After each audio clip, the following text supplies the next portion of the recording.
स्वभाव से सहज एवं मृदुभाषी गोरखपुर सदर के प्रथम नागरिक महापौर डॉक्टर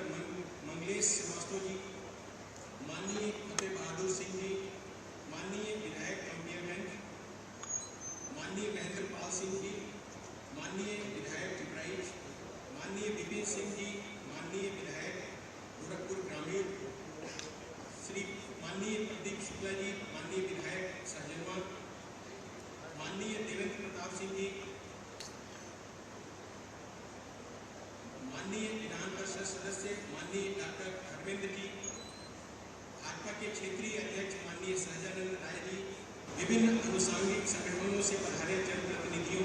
विश्वविद्यालय के प्रबंध बोर्ड के माननीय सदस्यगण, गणमान्य अतिथियों, विश्वविद्यालय के समस्त शिक्षकों, कर्मचारियों, जिला प्रशासन के अधिकारियों तथा प्रिंट एवं इलेक्ट्रॉनिक मीडिया से पधारे पत्रकार बंधुओं, मैं आप सभी का हार्दिक अभिनंदन और स्वागत करता हूँ। आज परम पूज्य महाराज जी के हाथों से इस नए प्रशासनिक भवन का लोकार्पण अत्यधिक हर्ष का विषय इसलिए भी है कि आज से लगभग 4 वर्ष पूर्व आपके ही कंधों से इस भवन का शिलान्यास भी किया गया था।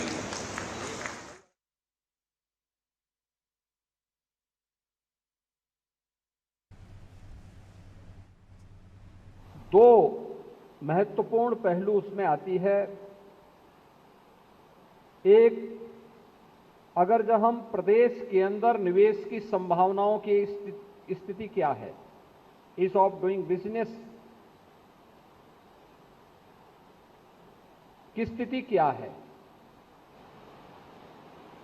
और इसको आगे बढ़ाने में, अपनी रैंकिंग को सुधार करने में हम कैसे सफल हो सकते हैं, टेक्नोलॉजी और सरकार के द्वारा समय पर उठाए गए कदम, प्रशासनिक तंत्र के द्वारा उसके क्रियान्वयन में की गई तत्परता अपने आप ही रैंकिंग को सुधारता है।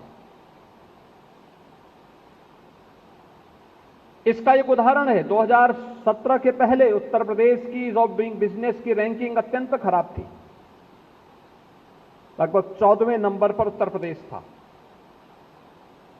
हमने रिफॉर्म किए, सिंगल विंडो पोर्टल बना करके निवेश मित्र के माध्यम से टेक्नोलॉजी को अपनाया और प्रशासनिक तंत्र को इस बात के लिए बाध्य किया कि वह टेक्नोलॉजी का बेहतर उपयोग करते हुए किए गए रिफॉर्म को समयबद्ध तरीके से जमीनी धरातल पर उतारें।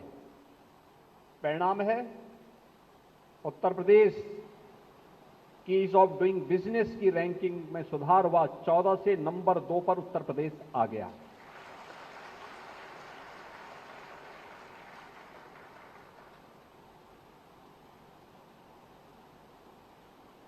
सरकार की योजनाओं को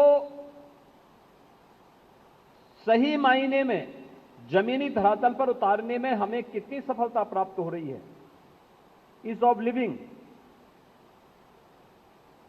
उस व्यक्ति को शासन की योजनाएं प्राप्त हो रही कि नहीं हो रही हैं। टेक्नोलॉजी ने इस कार्य को बहुत आसान किया है। याद करिए, जब प्रधानमंत्री मोदी जी ने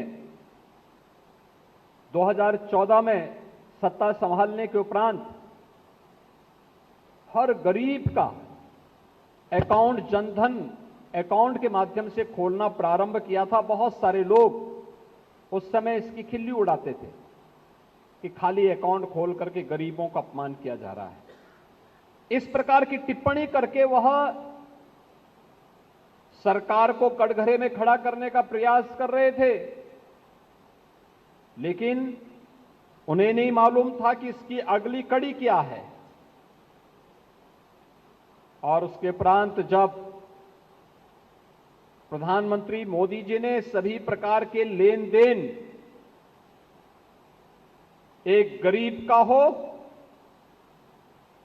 एक सामान्य नागरिक का हो, एक कर्मचारी का हो या एक व्यापारी का,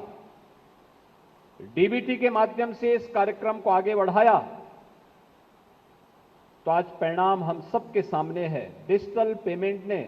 एक नई क्रांति ला करके प्रत्येक नागरिक के जीवन में भी एक क्रांतिकारी परिवर्तन लाने में और उसको भ्रष्टाचार मुक्त व्यवस्था देने में एक बड़ी भूमिका का निर्वहन किया है। टेक्नोलॉजी डिजिटल इंडिया के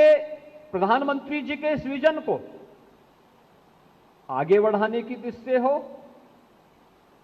या फिर अपने युवा शक्ति को दुनिया के अंदर संजोग से भारत सबसे युवा देश है, यानी दुनिया के अंदर किसी एक देश में सबसे अधिक युवा निवास करते हैं तो सौभाग्य से भारत है।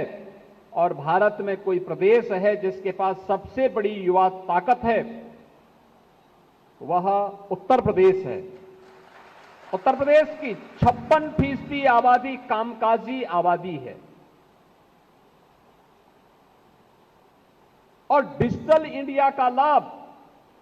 यह आबादी सर्वाधिक ले सकती है। डिजिटल इंडिया के इस क्रांतिकारी अभियान के साथ पीएम स्टार्टअप की नीति हो या पीएम मुद्रा की योजना, प्रदेश की वन डिस्ट्रिक्ट वन प्रोडक्ट की योजना हो या मुख्यमंत्री युवा स्वरोजगार योजना, इसने प्रत्येक युवा के जीवन में क्रांतिकारी परिवर्तन लाने का कार्य किया है। और आज उत्तर प्रदेश का अधिक से अधिक युवा इन योजनाओं के साथ जुड़ करके नए नए स्टार्टअप स्थापित कर रहा है। अभी 21 से 25 के बीच ग्रेटर नोएडा में